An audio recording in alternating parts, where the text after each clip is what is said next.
The Derrick Rose experiment again? I don't know. Let's talk. Take note.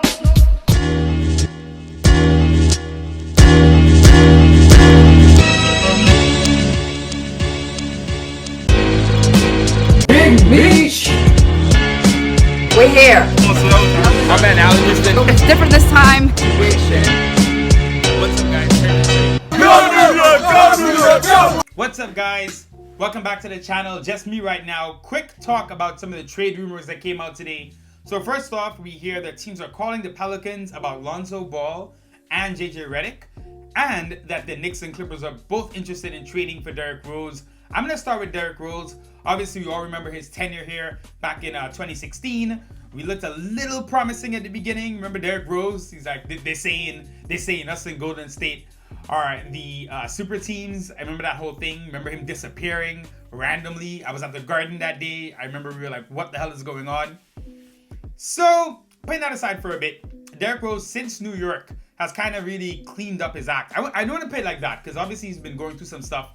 But after New York, he goes to Mini, playing for Tibbs, has a good recovery, starts hitting the three ball. He has that crazy game where he scores 50, I think, a couple years ago. He's crying. And he's been a solid contributor since then. Even last year in Detroit, he was pretty good. This year, he's not been as good. But it could also be the situation. Detroit are terrible.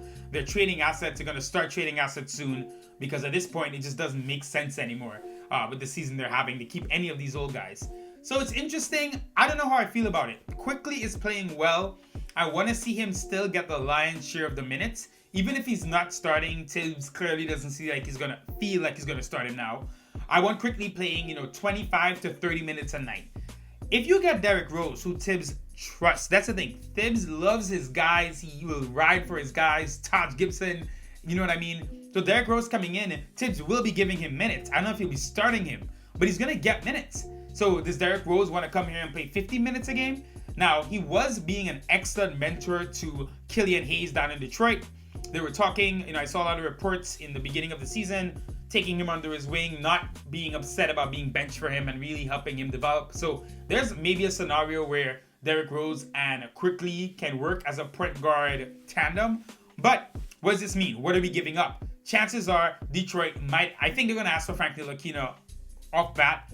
They already have Killian Hayes and Sekou Doumbouya, so they have a little French core. Frank and Sekou were pretty tight back in French under 18 basketball. He knows Killian as well. Obviously, we know Frank can play the 1 or 2, so I think they could. And Killian's out right now anyway, so I could see that being a potential move. I don't know what else they'd want. There's Dennis Smith Jr. as well. I'm not sure if they want to go down that road. So we'll see what happens on that front. I am indecisive about this. I have to admit, not seeing Elfrid Payton play point guard for the lion's share of the minutes would be really exciting. Derrick Rose isn't necessarily a shooter, but he's a better shooter than Payton. He can nail a jump shot. And I think, after his last tenure, I think he would come back here and have a much better time this time around. I think the team is better. It's more solid. There's more around him. And I think he would work. I think he's still a decent player. But what's the point in playing a 32-year-old Derrick Rose at this point when Quickly is playing the way he's playing? Should we be transitioning into Quickly? That's the question I have in my mind. Also, if we give up an asset for Derrick Rose, whether it's a second or whatever, the Knicks probably will look to re-sign him because you don't want to give up an asset for just half a season or someone. So we'll see. The other rumor is a lot more interesting. It's Lonzo Ball. He's in the last year of his contract. The Pelicans have Kira Lewis Jr., Eric Bledsoe. I know I'm missing someone else. Who's the third point guard? Nickel Alexander-Walker, the sharpshooter from Canada. He can play a bit of the 2 as well. So they have a glut at the point guard position. They're not gonna pay Lonzo. His contract is up. He has a big cap hold. They're probably gonna move him. So you're looking at this. What does it take to get Lonzo Ball? It probably takes a pick. Would you dangle the Dallas protected pick? Not the one coming up this season. And Dallas have been a bit iffy, by the way. And if you see, they're slandering KP right now. It's interesting to look at. They've had COVID issues as well. Luka is playing really well, but they haven't been that great this season. So do you want to dump in the future the Dallas protected pick and maybe get Lonzo?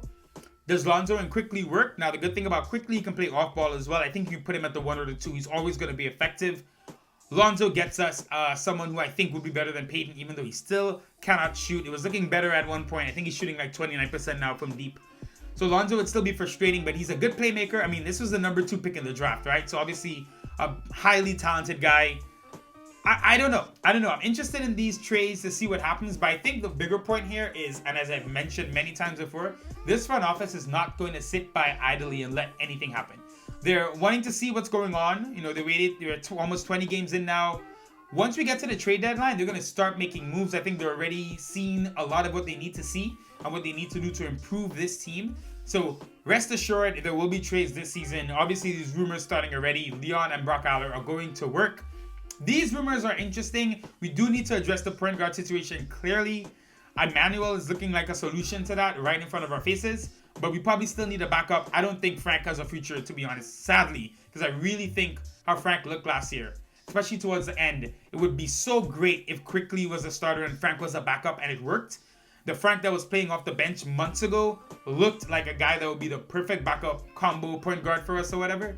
But his injury, you gotta stay fit, so I don't see like a real future for him here. And Dennis Smith Jr., he's just been bad and not really doing anything. So I think you can see one of those guys traded for sure. To me, obviously, you know, look, I like Frank, and I think Dennis Smith Jr. has less value overall because with Frank, you can at least put him on someone and just have him cover somebody and play defense in certain situations at the minimum, whereas you can't really do that with Dennis.